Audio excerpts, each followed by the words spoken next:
هاي، أنا سلمى وأنا بحب السينما جدا جدا جدا. أنا قضيت آخر 10 سنين من حياتي بدرس جميع السينما الأجنبية، بدرس مخرجينها، أفلامها، خصائصها، سواء كانت السينما الفرنسية، الإيطالية، اليابانية، الصينية، الأوروبية، الأمريكية، الألمانية.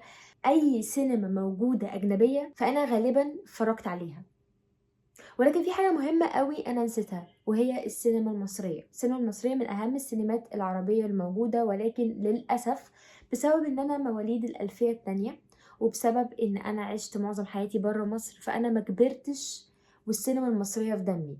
ما كبرتش على التلفزيون المصري ولا على المسرح المصري، ودي حاجة حزينة جدا.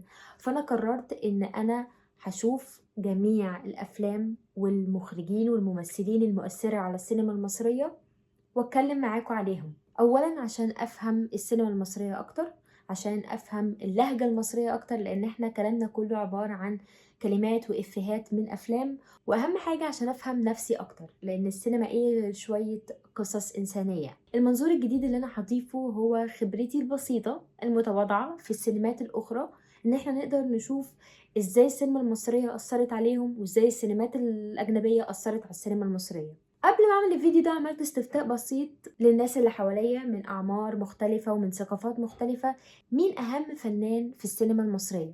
على قد ما افتكرت ان الاراء هتبقى مختلفة وان هيبقى فيه نزاع على مين اهم حد مؤثر في السينما المصرية، لقيت ان لا، مفيش اي نزاع، وان الناس كلها مقتنعة ان الفنان عادل امام هو اهم حد مؤثر في السينما والمسرح المصري.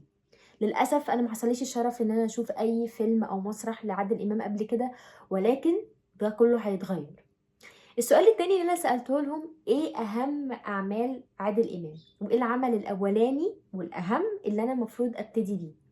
هنا الاراء كانت مش متقاربه.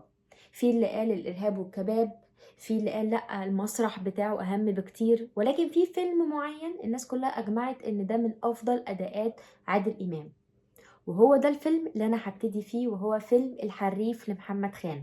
اول مره اشوفه، اول مره اشوف اداء لعادل امام، وانا متحمسه جدا عشان انا داخله السينما المصريه عشان اعرف كل حاجه عنها. وبعد ما اشوف الفيلم احب جدا نتكلم عن الفيلم مع بعض وتفيدوني بارائكم ونتناقش مع بعض. ولو في اي فيلم انتوا شايفينه مهم في السينما المصريه وتحبوني ان انتوا ترشحوهولي، انا هكون ممتنه جدا. كل فيلم هتقولولي عليه هحطه في الليستة بتاعتي وهنتفرج عليه وهنتكلم عليه. فالحلقة الأولانية هتبقى عن الحريف.